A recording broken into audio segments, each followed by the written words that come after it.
Hello and welcome. Let's just say good morning, good afternoon, good evening, but welcome back to CX Unplugged Commerce Edition. I'm your host, Brent Leary, and this is our third episode. These things are going way too fast because there's just so much fun to do and a lot of information flowing. But this one is also going to be that because we have Ratul Shah, who is the head of Global Marketing Director for Customer Data Solutions for SAP, joining us, and we're going to be talking about CDP. And there may be some double meanings to that, but Ratul, thank you for joining me, man. Well, thank you very much, Brent, and welcome to everyone listening out there in the digital universe. As you said, it's a pleasure to be here on a Friday talking with a good friend. How are you? Doing good. And as you know, I'm doing really good because my Rams beat the Patriots. I just thought I'd get that in there. Now it's all the way out. Okay. Talking CDP here. Let me bring up, I always like to start these with some stats, some numbers and such, and I'm going to do the same here. I just recently finished up doing a survey of about 1,500 business people and looking at all the different ways that, people are leveraging digital transactions, customer data, and really particularly when it comes to what's going on in the pandemic. So just quickly point out a couple of these things here. 29% of the survey population said that at least 50% of their marketing budget is going towards using platforms from Facebook or Google or Amazon when it comes to those digital ad platforms.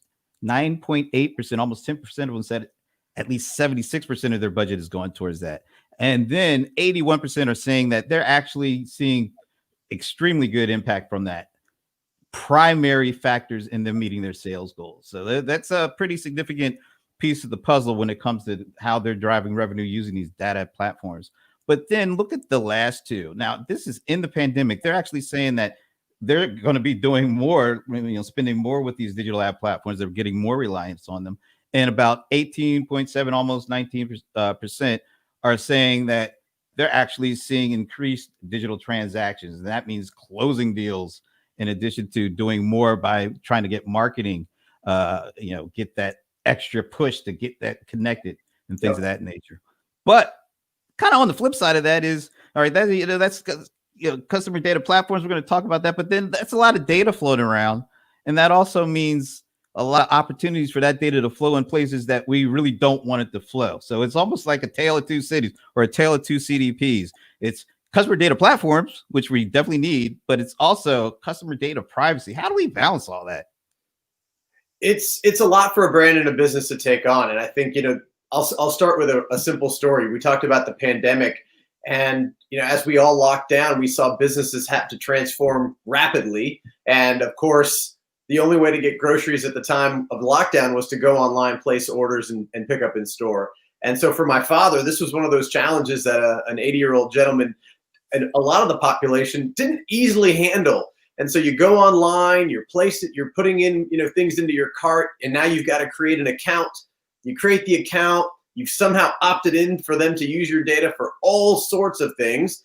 And then, of course, if you didn't go digital the right way, things in stock, out of stock, it breaks the whole cycle. But then a couple days later, he starts getting emails. He starts getting communications. And, of course, as we all know, the food's following him around the internet. Long and short, they're using his data in a way he didn't expect it to. They didn't provide him the service in the way that he should. And for this company, if they don't use that data in a correct way, they're starting to break trust. And as we know, more and more businesses, the pandemic's accelerated us all toward the digital ecosystem.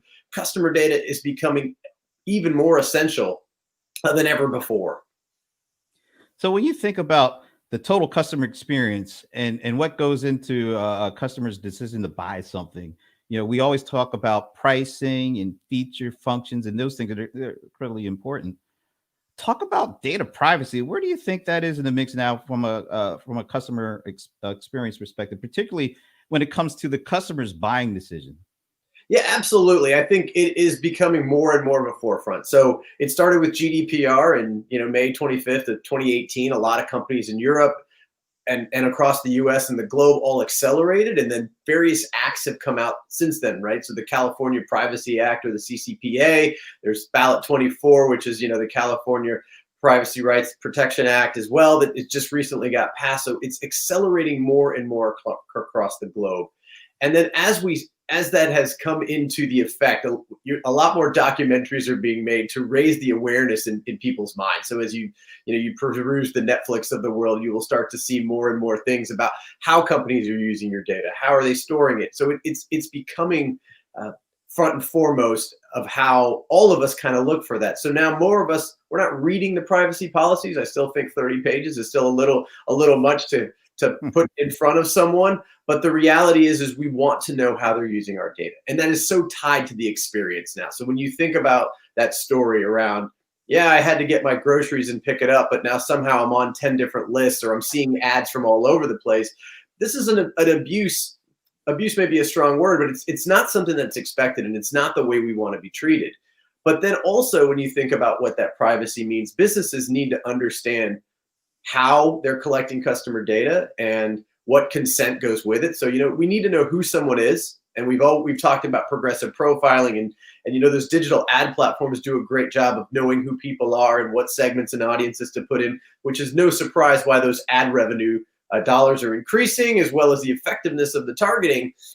But the flip side is to a business and their identity, how you use data internally, how you're protecting that. There's been stories around data breaches. There's stories around, well, I gave it to one side of the business, but another brand has my information. All of those things start to play in. They will become more mainstream, and all of us will, who are not in the industry, who are just customers at the end of the day, hear these stories. We understand it, and it really does tie into the brand ethos, the brand promise, the mission, and it goes back to why we do things with brands. And I have to say, as you look at your buying habits during the pandemic, you're probably not buying from as many brands as you were before, which means you're focusing on the ones that you can trust, that deliver what you need right now, and you're giving them the focus, but you're also looking at, when you think about trust, as we come out of this and we come back to normal,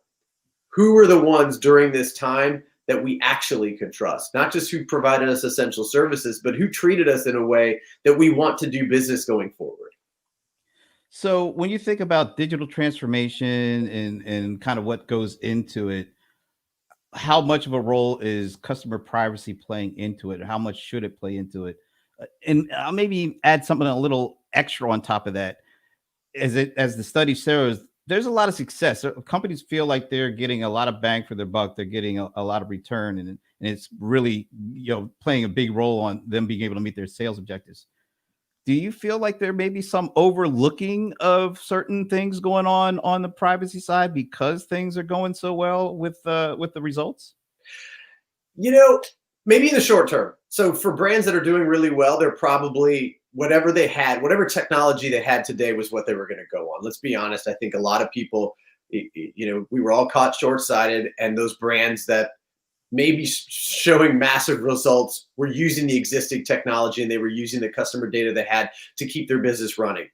But going forward, as you think about what's happening, and so like looking at all of the current conversations we're happening with customers that are evaluating new technologies, for the next 5 to 10 years. So when you think about digital transformation, it's not something that happens overnight.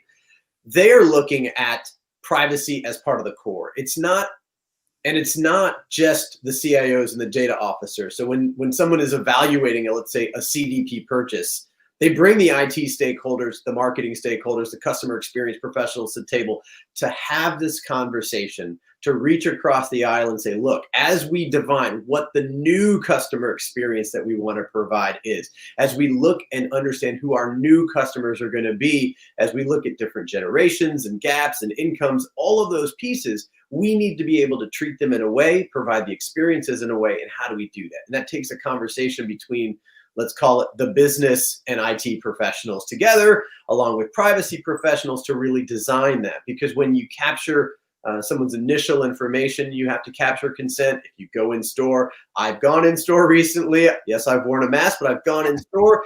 And most people will say, I need to have your email address to give you a receipt. But if you ask them why they're collecting that information, some of them can't tell you why besides that, and they can't tell you if they're honoring your permissions. That conversation will change over time. So there was a lot of conversation about CDP before the pandemic. And then because of the pandemic, that talk accelerated tremendously. Yes. But how has the view of CDP changed in addition to being accelerated? How has that changed in the importance of the overall, digital transformation? What's the role of CDP after the pandemic instead of what it was before the pandemic? This being in the experience economy or in the experience landscape for over 15 years and working in MarTech for a little under 12, I have seen how people have evolved their marketing and kind of communications platforms from, the batch and blast days to the segment of one. And now everyone's focused on customer experience. And that first word in customer experience, no matter where you sit, is still customer. And to truly know who the customer is and how they want to be treated or how you should treat them are at the center of all of these conversations now. So it's not just how do I streamline my warehousing? How do I optimize my supply chain? But it's how do I put the customer at the actual center of my business? Meaning you need a customer data platform that actually spans across not just marketing and all the digital channels, but how does it span through marketing and acquisition, through commerce to becoming a customer, the pre-sale side of the house to the post-sale side of the house? How do you service them? How do you keep them for life? How do you drive their retention numbers up? Because while those acquisition numbers are great, and those are metrics that we're all looking at, yes, we have to acquire new customers. The retention dollar is where people are focusing. So when you think about the digital transformation, how do you do the pre-sale and the post-sale, connecting, not just the taking of the order, but how do you deliver on that promise? How do you keep that promise that you just made on your website that looks amazing, or your Instagram channel? Making sure they get the products that they ordered, making sure that it was serviced, making sure the warranties are followed up, making sure that they can reorder in a seamless way are all things that we want to be able to provide. And so putting the customer at the center, having technologies that do that, thinking about your business processes to actually do that, making sure they're profitable and that you're not just spending a lot of cash to acquire. So of course, as the C-level is looking at, making sure your multipliers and your growth rates are correct and your retention rates are correct so you can attract the investors to continue your long-term growth is what we all strive to do as business leaders. We're so deep into the second wave of this, but there is a light at the end of the tunnel. We're seeing the vaccines starting to kick in. We're gonna get through this. What does life on the other side of this look like when it comes from a CDP perspective, and how? And I'm going to say CDP perspective from both the customer data platform and the customer data privacy side of it.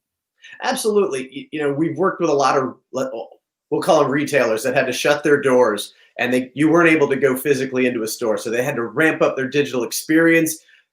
Maybe they did it right, maybe they didn't. But let's say, when we get back to normal or how we do, the ability to combine the physical and digital worlds will be primarily part and parcel number one for all of these businesses to survive, right?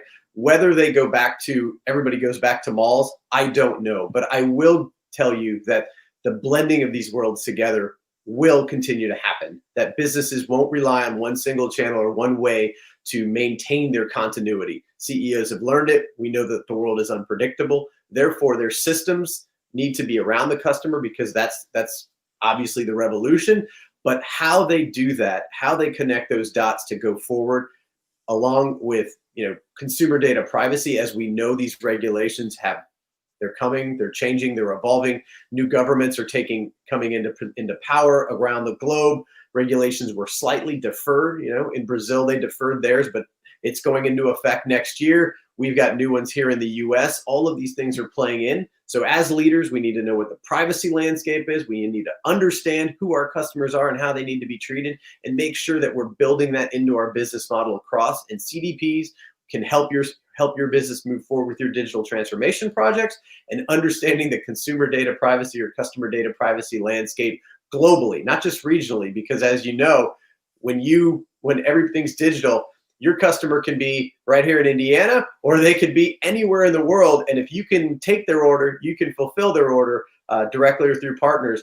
Making sure that you can keep the promise, make the promise, and keep the promise are essential. Ratul, this has been a great conversation. I can't believe we're already at the 15-minute mark, but I really appreciate you taking the time and really breaking it down for us like that. I also appreciate everybody who's chucked out the whole 15 minutes here, and we want you to come back for another 15 minutes next week. So for the time being, have a great weekend, and we will see you next week for CX Unplugged Commerce Edition. Thank you very much, Brent, for having me.